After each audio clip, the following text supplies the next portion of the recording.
Hi guys, welcome to my channel resolving NEET. I am Shivangini. आज हम बात करेंगे हमारे फिजिक्स के chapter 2 electric potential and capacitance के बारे में।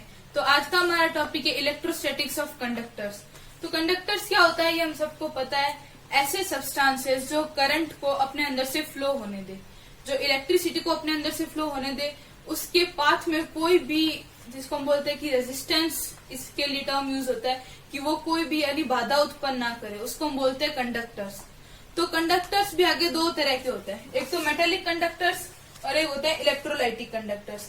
मेटेलिक कंडक्टर्स वो कंडक्टर होते हैं जिनमें जो चार्ज कैरियर होते हैं, यानी चार्ज को जो फ्लो करवाते हैं वो सिर्फ इलेक्ट्रॉन्स होते हैं। यानी अगर मेटेलिक कंडक्टर में जो भी चार्ज फ्लो होगा वो सिर्फ इलेक्ट्रॉन्स के कारण होगा। और दूसरे होते हैं इलेक्ट्रोलाइटिक कंडक्टर्स। तो इलेक्ट्रोलाइटिक कंडक्टर्स में हर कंडक्टर में आयंस होते हैं, पॉजिटिव आयंस और नेगेटिव आयंस। तो इलेक्ट्रोलाइटिक कंडक्टर्स में वो आयंस होते हैं, वो चार्ज को फ्लो करवाएंगे। यानी इस कंडक्टर में अगर कोई भी चार्ज फ्लो हो रहा है तो वो पॉजिटिव और नेगेटिव आयंस की वजह से फ्लो होगा। अब इस चैप्टर में सिर्फ मेटेलिक कंडक्टर्स पढ़ना है, तो इसके लिए मेटेलिक कंडक्टर्स की जो इलेक्ट्रोस्टैटिक्स होती है उसके कुछ रिजल्ट्स हैं जो भी हम देखते हैं। तो पहला रिजल्ट क्या है कि अगर कोई भी हमें कंडक्टर दे रखा है तो उसके अंदर इलेक्ट्रिक फील्ड 0 होगा। क्योंकि हमें पता है कि जैसे मान लो ये कंडक्टिंग स्फेयर है, इसको अगर मैंने कोई भी चार्ज दिया, मान लो Q चार्ज दिया, तो वो सारा चार्ज इसकी सरफेस पे आ जाएगा। अगर पॉजिटिव है तो या नेगेटिव है तो वो चार्ज के नेचर पे डिपेंड करता है, वो सारा इसकी सरफेस पे आ गया। अब इसके अंदर कुछ भी चार्ज नहीं है, तो कंडक्टर के अंदर कोई चार्ज नहीं होता, तो Q इनसाइड हो गया 0।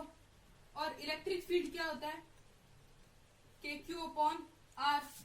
तो Q 0, तो इलेक्ट्रिक फील्ड इनसाइड भी क्या हो गया 0। तो किसी भी कंडक्टर के अंदर इलेक्ट्रिक फील्ड हमेशा 0 होता है। तो ये हमारा पहला रिजल्ट हो गया। नेक्स्ट क्या है कि इलेक्ट्रिक फील्ड जो है, जैसे ये कंडक्टर है, इसकी सरफेस पे जो इलेक्ट्रिक फील्ड होगा वो हर पॉइंट पे परपेंडिकुलर होगा। जैसे अब मान लो ये इसकी जो कंडक्टर की सरफेस है, हम यहाँ पे एक छोटा सा सेगमेंट लेते हैं। अब इस सेगमेंट के लिए जो इलेक्ट्रिक फील्ड है वो सरफेस से परपेंडिकुलर होगा। अगर हम यहाँ पे सेगमेंट लें तो वो ऐसे परपेंडिकुलर होगा, हम यहाँ पे सेगमेंट ले तो कहने का मतलब कोई भी पॉइंट जब हम लेंगे तो उसके परपेंडिकुलर होगा हमेशा इलेक्ट्रिक फील्ड सरफेस पे, किसके चार्ज कंडक्टर की सरफेस पे। क्योंकि अगर ये इलेक्ट्रिक फील्ड यहाँ पे 0 नहीं होगा या इसकी कोई वैल्यू होगी तो सरफेस के अलोंग इसका कोई नॉन जीरो कंपोनेंट होगा, और उसकी वजह से सरफेस के जो चार्ज कैरियर है या जो चार्ज पार्टिकल है जो सरफेस पे, उन पे कोई फील्ड या फोर्स लगेगा। और हमें पता है कि अगर कोई भी चीज पे फोर्स लगेगा या फील्ड लगेगा तो वो मूव करेगी। और चूंकि हम स्टैटिक चार्ज को स्टडी कर रहे हैं तो वहाँ पे स्टैटिक चार्ज नहीं रहेगा, इसीलिए इलेक्ट्रिक फील्ड को कंपल्सरी है कि वो सरफेस के परपेंडिकुलर होगा। तो थर्ड क्या है हमारा रिजल्ट कि कोई भी चार्ज कंडक्टर है उसमें स्टैटिक सिचुएशन में कोई भी चार्ज, एक्सेस चार्ज नहीं होगा। अब स्टैटिक सिचुएशन क्या होती है कि कोई भी चार्ज मूव नहीं कर रहा या कोई भी मूवमेंट नहीं है, सब कुछ रेस्ट पे, तो वो हो गई स्टैटिक सिचुएशन। अब कोई भी कंडक्टर है, मान लो इसके अंदर भी कुछ पार्टिकल्स होंगे, नेगेटिव भी होंगे, पॉजिटिव भी होंगे, तो वो सारे इक्वल अमाउंट में होंगे, तो उसने इसको न्यूट्रल कर दिया। अब हम जब इसको एक्सेस चार्ज देंगे, यानी बाहर से हम जब इसको चार्ज देंगे तो हमें पता है कि वो सारा चार्ज जो है वो इसकी सरफेस पे आ जाएगा। तो इसके अंदर तो कोई चार्ज रहा ही नहीं। पहले भी नेट चार्ज 0 था, क्योंकि जो सारे पॉजिटिव नेगेटिव आयंस जो थे वो कैंसिल आउट कर रहे थे एक दूसरे को। और जब हम ऊपर से एक्सेस चार्ज दिया इसको तो वो सरफेस पे आ गया, तो इसके अंदर कोई भी एक्सेस चार्ज नहीं होगा, यानी नेट चार्ज इसके अंदर 0 होगा कंडक्टर के। और चौथा रिजल्ट क्या है कि पोटेंशियल जो है, इलेक्ट्रिक पोटेंशियल है, वो कंडक्टर सरफेस की वॉल्यूम में कांस्टेंट रहेगा।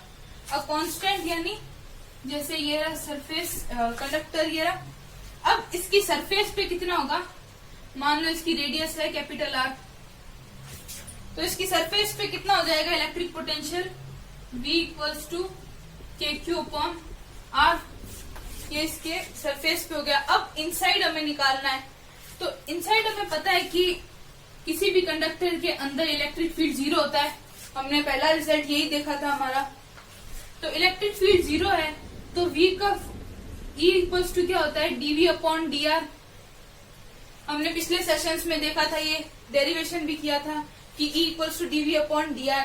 अब E 0 है यानी dV भी 0 हो गया, dV यानी चेंज इन पोटेंशियल 0 हो गया।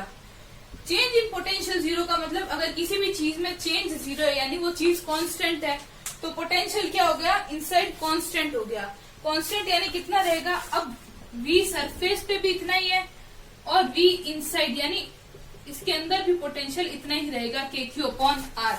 और ये through out the volume same रहेगा और सरफेस पे भी सेम। तो ये पूरा सिर्फ आउटसाइड क्या हो जाएगा, उसकी जो डिस्टेंस है तो वो अलग हो जाएगा, लेकिन सरफेस पे और कंडक्टर के इनसाइड पोटेंशियल हमेशा कांस्टेंट रहेगा और वो क्या होगा, KQ अपॉन R।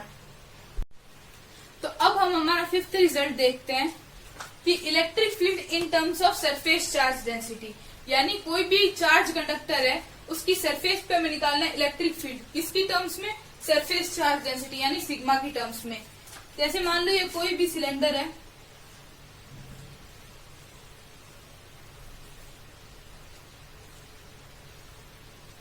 ये मार्कर भी एक सिलेंडर है, हम इसी का एग्जांपल ले लेते हैं। क्योंकि ये चार्ज है तो सारा चार्ज इसकी सरफेस पे आ जाएगा। अब हमें पता है, हम इस सरफेस को एक बार कंसीडर करते हैं। जैसे हमने ये सिलेंडर लिया है तो इसकी जो ऊपर वाली सरफेस है इसको कंसीडर करते हैं। तो इलेक्ट्रिक फील्ड क्या होता है, यहाँ पे क्या होगा, इस सरफेस के परपेंडिकुलर यानी ऊपर की डायरेक्शन में होगा E। अब फ्लक्स जब हमने पढ़ा था तो हमने देखा था कि किसी भी सिलेंडर में 3 सरफेस होती है, 2 तो ये सर्कुलर सरफेस, एक ये और एक होती है ये कर्व्ड सरफेस। तो इसके लिए डीए वेक्टर प्लेन के परपेंडिकुलर यानी ऊपर की डायरेक्शन में, इसके लिए प्लेन के परपेंडिकुलर यानी नीचे की डायरेक्शन में, और ये जो कर्व्ड सरफेस है इसके लिए एरिया वेक्टर कहाँ होगा, यहाँ इस डायरेक्शन में होगा। तो यहाँ पे ई वेक्टर यानी इलेक्ट्रिक फील्ड वेक्टर और एरिया वेक्टर में 90 डिग्री का एंगल है और cos 90 0 होता है। तो इस कर्व्ड सरफेस से तो कोई भी फ्लक्स होगा ही नहीं, सिर्फ इन 2 सरफेसेस से होगा। और कितना होगा वो देखते हैं। मान लो इस पे जो चार्ज है, हमें पता है कि Q क्या होता है, यानी सॉरी सिग्मा क्या होता है, सरफेस चार्ज डेंसिटी, वो क्या होता है Q अपॉन A यानी चार्ज अपॉन एरिया। हमें चार्ज निकालना है तो चार्ज क्या हो गया, सिग्मा A, यानी इस पे कितना चार्ज है, सिग्मा इंटू A। क्या लिया हमने, यहाँ पे कोई भी एरिया ले लिया, स्मॉल एरिया ले लिया, मान लो इसको हम ले लेते हैं DA। यहाँ पे कोई भी सरफेस में एक छोटा सा एरिया सेगमेंट ले लिया DA।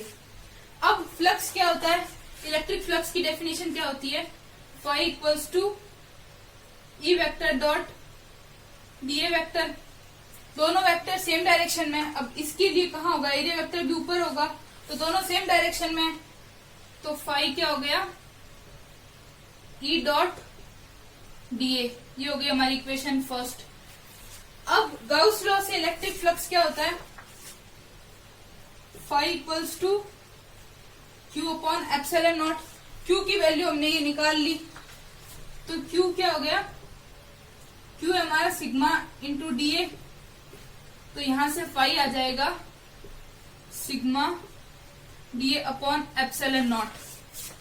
तो ये दोनों ही फाई की वैल्यू है, इक्वेशन फर्स्ट और इक्वेशन सेकेंड, इन दोनों को हम कंपेयर करते हैं।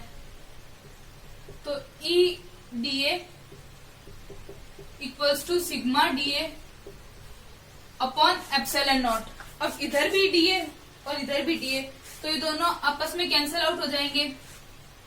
तो E क्या आ गया, सिग्मा अपॉन एप्सिलॉन नॉट। ये आ गया हमारा electric field surface charge density की टर्म्स में। अब इससे एक और कंक्लूजन होता है कि अगर ये जो सिग्मा है ये पॉजिटिव है यानी 0 से बड़ा है, तो इलेक्ट्रिक फील्ड जो है वो आउटवर्ड होगा यानी सरफेस के आउटवर्ड, इधर ऊपर की डायरेक्शन में होगा। और अगर ये सिग्मा नेगेटिव है यानी 0 से छोटा है, तो ये सरफेस के इनवर्ड परपेंडिकुलर होगा, यानी इलेक्ट्रिक फील्ड होगा तो परपेंडिकुलर ही। मान लो ये सरफेस है, अब इसके ऐसे भी परपेंडिकुलर हो सकता है आउटवर्ड और ऐसे भी परपेंडिकुलर हो सकता है इनवर्ड। तो अगर ये जो सिग्मा है ये पॉजिटिव होगा यानी 0 से बड़ा होगा, तो ये इलेक्ट्रिक फील्ड सरफेस के आउटवर्ड परपेंडिकुलर होगा। और अगर ये सिग्मा 0 से छोटा यानी नेगेटिव होगा तो ये इनवर्ट परपेंडिकुलर होगा। तो अब हमारा जो लास्ट रिजल्ट है यानी 6th रिजल्ट है वो क्या है, इलेक्ट्रोस्टैटिक शील्डिंग। अब इलेक्ट्रोस्टैटिक शील्डिंग क्या होती है?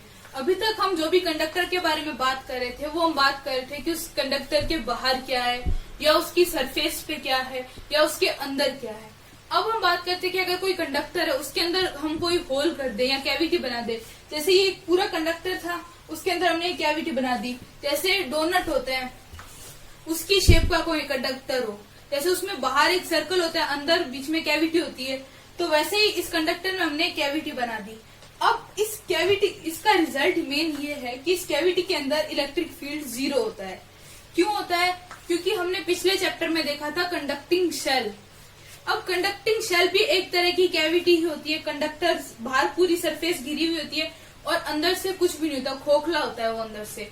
तो वो क्या हो गया, उसमें भी हमने निकाला था इलेक्ट्रिक फील्ड 0 होता है क्योंकि चार्ज 0 होता है। तो यहाँ पे चार्ज नहीं होगा तो इलेक्ट्रिक फील्ड यहाँ पे भी 0 होगा, वही सेम शेल वाला कॉन्सेप्ट लगेगा। तो इस कैविटी के अंदर, मान लो ये कैविटी है, इसके अंदर इलेक्ट्रिक फील्ड क्या होगा, 0 होगा। और अभी हमने जो लास्ट रिजल्ट देखा वो क्या था कि E equals to sigma upon epsilon naught. अब अगर E 0 है यानी इलेक्ट्रिक फील्ड 0 है तो सरफेस चार्ज डेंसिटी सिग्मा भी क्या होगा, 0 होगा। और उससे पहले हमने एक और रिजल्ट देखा था कि कोई भी कंडक्टर है उसके अंदर वॉल्यूम में जो V होता है, पोटेंशियल होता है, वो कांस्टेंट रहता है। क्यों? क्योंकि वहां पे इलेक्ट्रिक फील्ड 0 होता है। अब वैसे यहाँ पे भी इलेक्ट्रिक फील्ड 0 है, तो अगर E 0 है तो dV भी 0 हो गया, यानी चेंज इन पोटेंशियल 0 हो गया, यानी पोटेंशियल हो गया कांस्टेंट। तो यहाँ पे V यानी पोटेंशियल क्या हो जाएगा, कांस्टेंट। तो कहने का मतलब ये है कि अगर मान लो जैसे इसको कंडक्टर नहीं मान के कोई डोनट मान लो, अगर कोई डोनट है या वो उसको हम कंडक्टर मान ले हमने एक डोनट को, तो उसके अंदर जो होल होता है उसमें इलेक्ट्रिक फील्ड भी 0 होगा, सरफेस चार्ज डेंसिटी भी 0 होगी और जो पोटेंशियल होगा वो कांस्टेंट होगा। क्यों? क्योंकि अगर इलेक्ट्रिक फील्ड 0 है तो डीवी यानी चेंज इन पोटेंशियल 0 है, और किसी भी चीज में अगर चेंज 0 होगा तो वो क्या हो जाएगी, कांस्टेंट हो जाएगी। तो इसी प्रोसेस को बोलते हैं इलेक्ट्रोस्टैटिक शील्डिंग।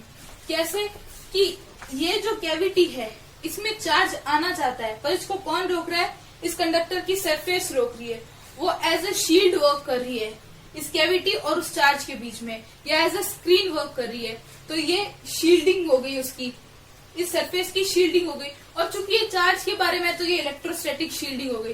जैसे हम केमिस्ट्री में भी पढ़ते हैं शील्डिंग इफेक्ट आता है, वैसे ये उसी की तरह, बस वो इलेक्ट्रॉन के लिए होता है और ये चार्ज के लिए, तो ये इलेक्ट्रोस्टैटिक शील्डिंग हो गई। अगर आपको हमारा वीडियो पसंद आया तो वीडियो को लाइक करें, हमारे चैनल को सब्सक्राइब करें। Thank you for watching. जय हिंद, जय भारत।